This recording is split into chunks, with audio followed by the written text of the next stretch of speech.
I'm Eileen Nash. Join me every week as we meet interesting people who will teach you new, creative ways to manage stress and embrace vitality in your life. Grab a cup of tea and join me for this adventure.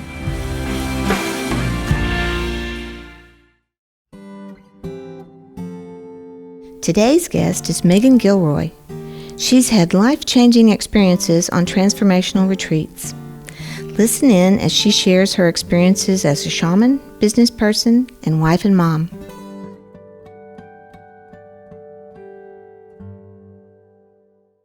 Hi, welcome to Restore Your Caring Soul. I'm here with my guest Megan Gilroy, and I met her and found out about her special gifts by taking a class called about transformational travel. And she has a company with several colleagues, and it's called Wanderlust Entrepreneurs. And I highly recommend it. This is a high quality, experiential adventure that you would take with her and her group. But welcome to the show. Thank you. I'm happy to be here. Well, I'm thrilled to have you. And so, can you tell us a little bit about how you got to be involved with transformational travel, and what is it exactly? Absolutely. So my story starts back in 1998, and I was in my 20s, and I just was suffering heartbreak and betrayal and out of control classroom. So it felt like life just hit me over the head with a 2x4. And I was so confused because I was used to being that good student, good teacher, good daughter, and I started questioning who I was if I couldn't identify with those roles. And so I went and heard Don Miguel Ruiz speak. He's the author of the 4 Agreements. Yes. And at the time he was speaking in people's living rooms. So I went and sat at his feet, and I was just so struck by his presence and his common sense. And I knew I just needed to study with him, and that I didn't need any more book learning. I really needed to drop from my head into my heart. And I ended up going on a transformational retreat with him to Teotihuacan, Mexico, which is the pyramids of Mexico. And on that trip, I just felt like my world got cracked open, and I got to start seeing myself as something more than just my personality, my mind, my skill set, my talents. And I started dropping into my intuition and just connecting with whatever you want to call that, God or source. And from there, retreats just started transforming my life. I went on a retreat and asked a very powerful question, whether or not I wanted to have children, and I received the answer yes.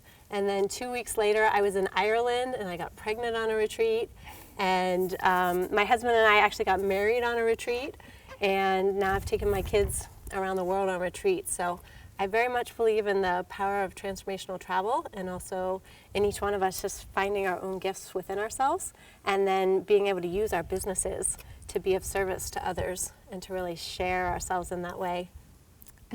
That's an amazing story. Thank you. To find love, your life purpose, all in one thing, and from an encounter. One encounter where you said yes to a whole new life, and then it sounds like you just kept your heart open as well.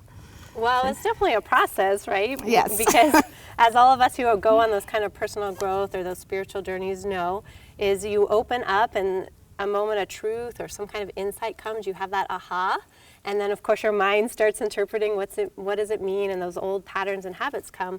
But definitely meeting Don Miguel Ruiz was so transformational for my life, and I'm incredibly, incredibly grateful to him and all the teachers around him, because I see so much of my energy and my perspective and my ability to now extend myself to others comes from that teaching and that training.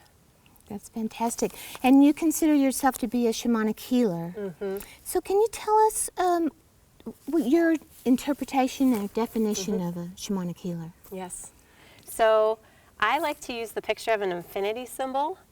And if you think about a shaman is said to be someone who dances between worlds. And so on one side you have the spiritual, which is that intuitive side of ourselves, and on the other side you have the practical, which is our everyday life. And so a shaman is really someone who goes into the spiritual, into the intuitive side, and gets information. It could be from your heart or from a vision or from your gut knowing, and you bring that wisdom and that information. Could be from spirit, and you bring that back into your everyday life, and you let that inform you. So instead of just living from our mind, which has been domesticated and we've had people tell us all over our life how you should or shouldn't be, you're actually able to drop into some deeper wisdom and deeper knowledge and let that inform how you live. And that can be life-changing if the person wants it to be. Absolutely. I love that. On my show, there are many different guided visualizations. We use it with all of the creative processes, sometimes to find your animal guide, or there are many others. But can you just tell people, when I described it at first, I just said, oh, well, some people call this a shamanic journey, but I did not explain it. So can you tell us about what exactly is a shamanic journey from your point of Absolutely, view? yes. So from my point of view, a shamanic journey is that opportunity to get the access to the spiritual and the intuitive side and bring that back into your practical everyday life.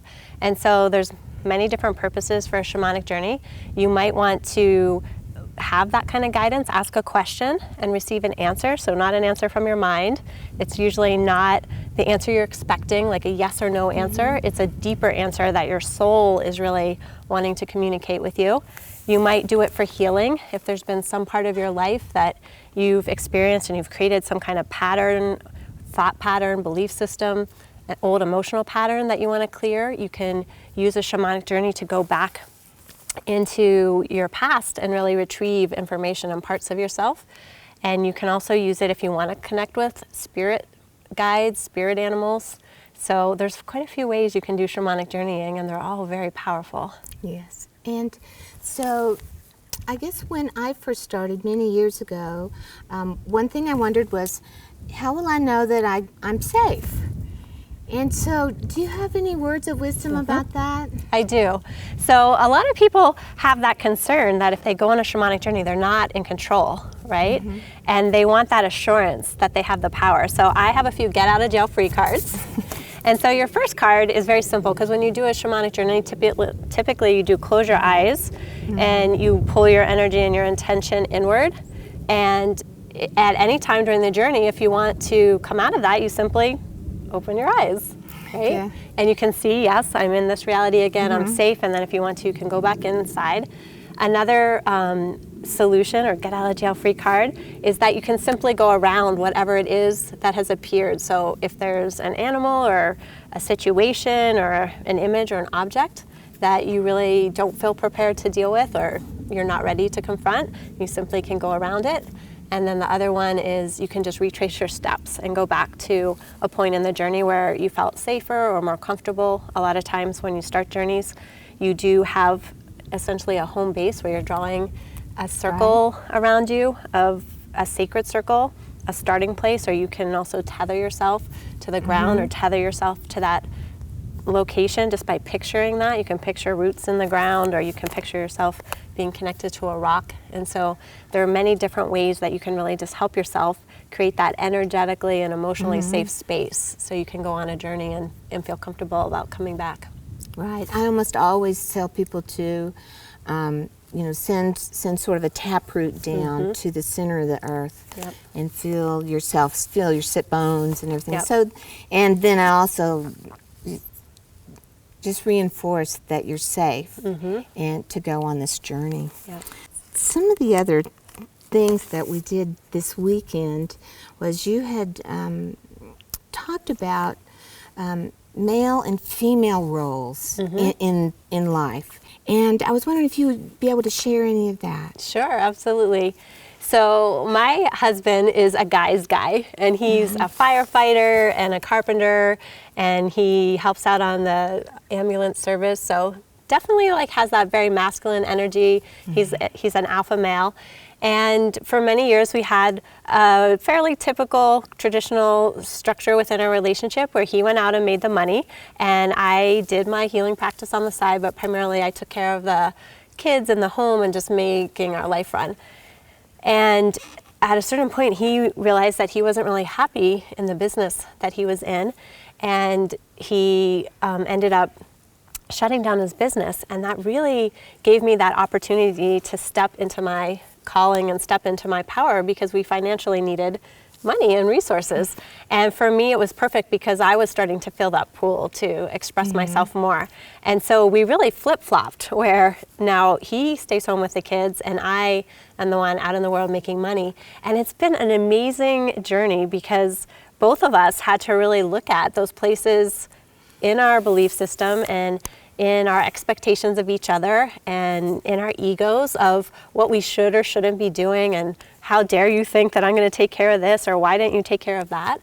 And I see it's actually been this beautiful dance of each of us having that chance to feel what it feels like to go out and express yourself in the world and have that supportive partner, but also to heal a lot of internal old stories and old wounds of just how we hold ourselves and how we hold each other. So it's been quite the dance. It hasn't always been easy or comfortable, but I'm very grateful that he's supported me and I've supported him, and together we make it work as a family. That's great, because I had a similar experience within my marriage, and in the end, I was very surprised at some of the fixed ideas that I had. It challenged them. And I guess the reason I switched over from shamanic journeying to then a real life situation and looking at it is, what are some of the ways that you tap into this shamanic wisdom to create solutions? So I think any time in my life where I feel like I have a big decision to make. So just a couple of days ago, we put an offer in on a new home. And to us, our home is very important. It's a sanctuary. It's where we're raising our kids. We really care about the energy of the place as well as what the physical kind of structure of the house is, if it's going to work for our family. And so it felt like a huge decision to make whether the house we were looking at was the right one. And so I did a shamanic journey. And what I love about it is, of course, when you go into a shamanic journey, oftentimes when you're asking yourself a question, it's, should we buy this home? Is this our home? And you think, I'm going to get a yes or no answer. At least that's what you're hoping for.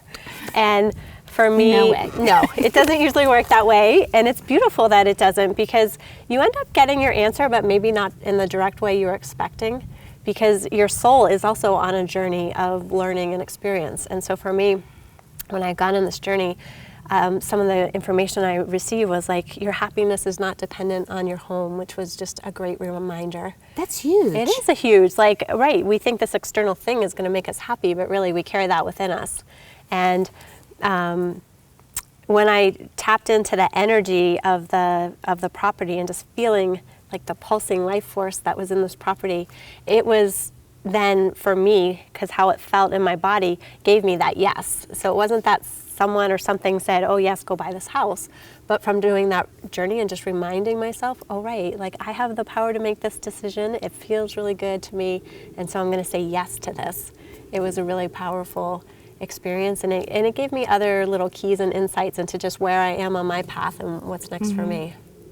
So when you sat down to sort of meditate or have a journey, how could you explain that to someone else where they have a question and they want to figure it out with this method? Yeah. So first, as you said, you want to sit down in a quiet place where hopefully you're not going to be interrupted. And I like to close my eyes so that I can pull my attention inward. And so just letting go of to-do lists and people and situations and taking that breath to say, all right, this is my time. This is my attention. And take a minute to do that. And then I call in that circle. So picturing drawing a circle around myself on the ground with whatever material, rocks, fire, water, light, color. And then I get very clear about what is the purpose of that journey, if I want to ask a question or if I have a heart's desire or an intent. And then I usually call in guides or helpers, which could be an animal, it could be someone who's passed, it could be an archangel, it could be energy, it could be some really bizarre random object that at first you might say like, oh, that's not the cool thing that I was expecting to show up. But part of journeying is just being open and allowing and letting the whole experience flow. And then you go on the journey exploring whatever that question is. You can ask your guide or helper to take you to a place that would have information, a situation that could give you information. You can ask for an object that would help you figure out the answer. And then, of course, you're going to want to come back to where you started. You always want to make sure you conclude that energy, so coming back to that sacred circle. And then, of course, you want to give your gratitude to whatever helpers came on the way, whatever insight, gratitude to yourself. And then usually it's helpful if you have time to reflect on the journey as well. So if you get an animal, you might want to reflect on, well, what is that animal symbolized to me, or what's the traditional meaning of that kind of animal, or how could I look at the information I received on a deeper level. So, someone told me they had a message like that they were supposed to climb, and they were thinking about how they loved to climb as a child, but then they also realized it meant to climb higher, like to get higher perspective and elevation, and an eagle was there, which is an animal that's very good at having that big picture perspective, right? And that's a perfect example. Yeah, so you have these words or messages that sometimes you think, oh, I didn't get an answer, but if you actually listen and even write down what it was, it's like, that was your answer. That's telling you at least to go in a certain direction. And from there, the next step will reveal itself, the next step, the next step. And so when a person is on a journey, how do they know it's real? Now that's like one of the favorite questions I get, because I can explain this simply, is if you start saying no to yourself, when you just say no, no, no, your energy starts to contract. Yeah, like, no, this is not real. Right, no, this is not real, no, right? I picture my 3-year-old daughter just saying no, no, no, no, no. If you say yes to something, like yes, this is real, or yes to life, right? That's usually when you feel that more expansive, open kind of energy.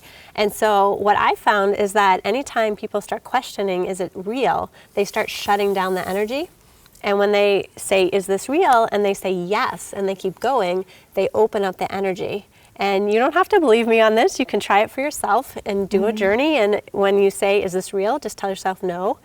And do a journey and ask yourself, is this real? And say yes. And even if that thought keeps coming back up, to keep saying yes and just keep going further and see.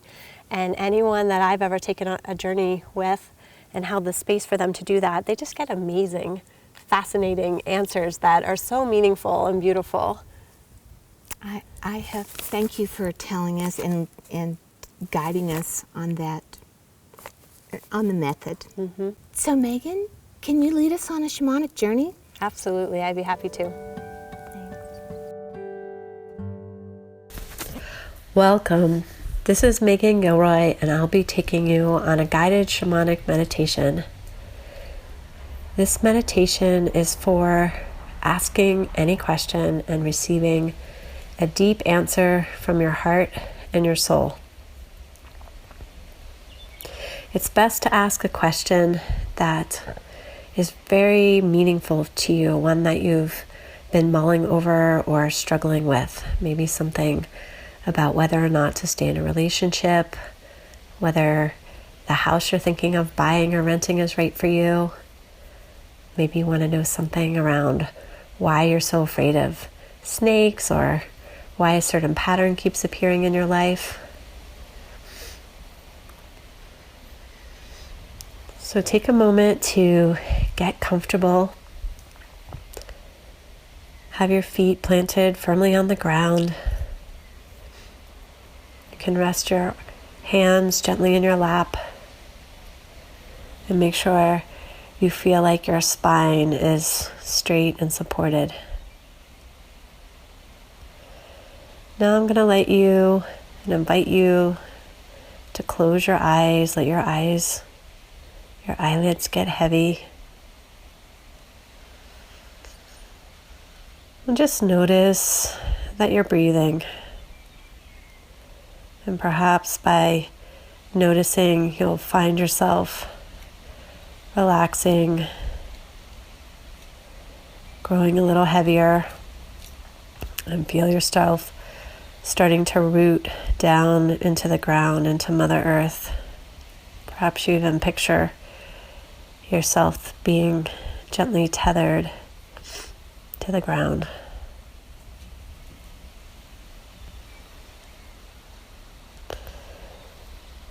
And as you take another breath or two, feel yourself dropping in, slowing down, just opening your mind to whatever answer you receive. It may be a surprising one.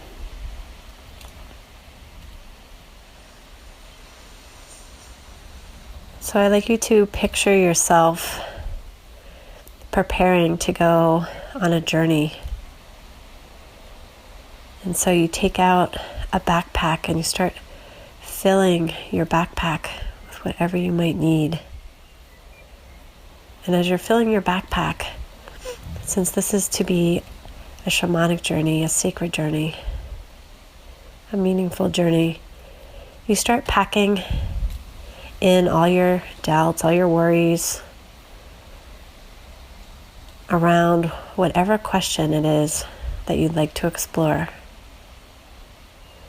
So picture yourself filling up your backpack with all thoughts, conscious or unconscious, all the emotions. Maybe there's some objects that you feel like you might need to take with you. And when you're done, you pull on this backpack and you start walking off into nature, into wherever your heart calls you. Whatever comes to mind, springs to mind, just trust that that's the right direction to go in.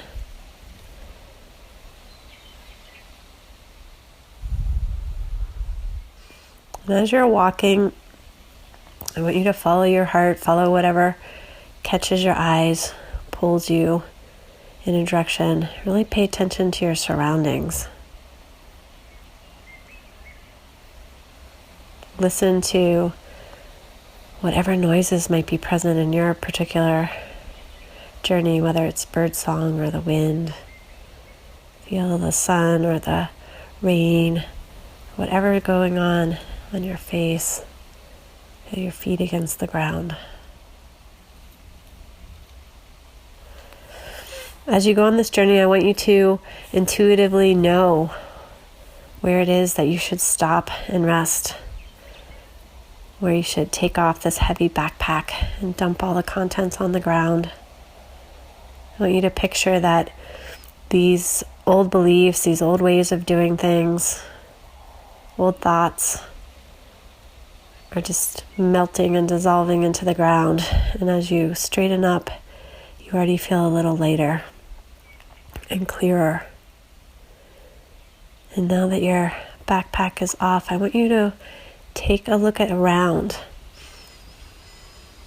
and really picture the question you have bubbling up, heart, bubbling up through your soul, your consciousness. And I want you to look around for an object. Maybe you reach in your pocket or you see something lying around. Maybe there's an animal that appears. To look for an object, a healing image. Maybe you hear some words whispering in your ear, or you're drawn to move in a certain direction. And I want you to ask that healing image or person or object or animal, whatever it is that's appeared on your journey, what message do you have for me? What kind of insight might you have? If you've found some kind of object, you might want to ask yourself, what's the symbolism behind the object, or what's the meaning? How might this give me an answer? Maybe it's a surprising answer. The answers don't always come in a yes or no form.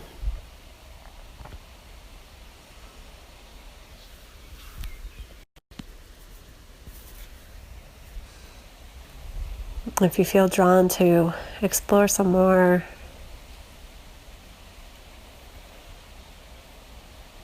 pick up any other pieces of the puzzle.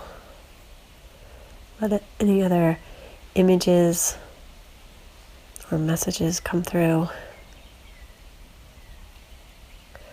Then I want you to reflect on how the message, how the image, how the object might help you receive a soul answer, a deep answer to your question. And be open to what you hear. Maybe it's something you've known on a very deep level, but you weren't ready to admit to yourself. Maybe you've had a flash of insight. Or maybe the answer unfolds and it reveals itself over time. You'd spend some time journaling or reflecting on it more. You might take the image and information into your sleep, or you might just be on the lookout over the next few days for more information or more images that reinforce the answer and the information you received. Every single time I've taken someone on a shamanic journey, even if they don't think they received the answer, they have.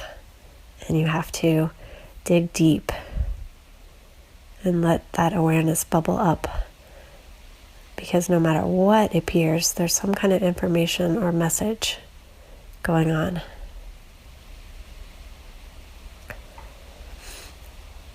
And so I'd like you to take a couple deep breaths and just feel into what it feels like knowing this information, knowing an answer. Maybe there's an action that you could take to support the information you just received, or perhaps it's just a guiding way of being or a guiding principle. And so I'd like you to gather up the image, the object, the energy, the feeling, and add that to your backpack.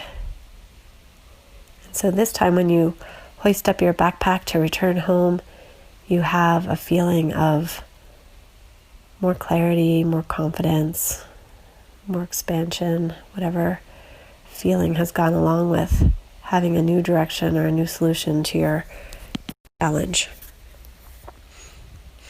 And I'd like you to make your way back home, make a commitment to foster this energy, to work with the image, the message you received, to take action. And when you return back to your starting place, picture yourself sitting down once again in your chair. Maybe you put your backpack to the side. Let that energy and information surround you. And I'd like you to send your thanks and your gratitude to whoever, whatever appeared on your journey today, to send your thanks to Mother Earth, and most importantly, to send your thanks and your gratitude to yourself, to your soul. When you're ready, you can open your eyes and come back into the room, feeling calm and clear and energized. Namaste. Thank you, Megan, for being on the show. I admire you. I think you have many gifts of wisdom. And thank you for sharing them with the audience. I'm so happy to do so. Thank you very much for joining me. Once again, Restore Your Caring Soul is filming at the Cosmic Cowgirls Ranch. If you identify as a giver, tune in next week to hear some thoughts about giving from a place of replenishment. We'll also gather in Red Thread Circle.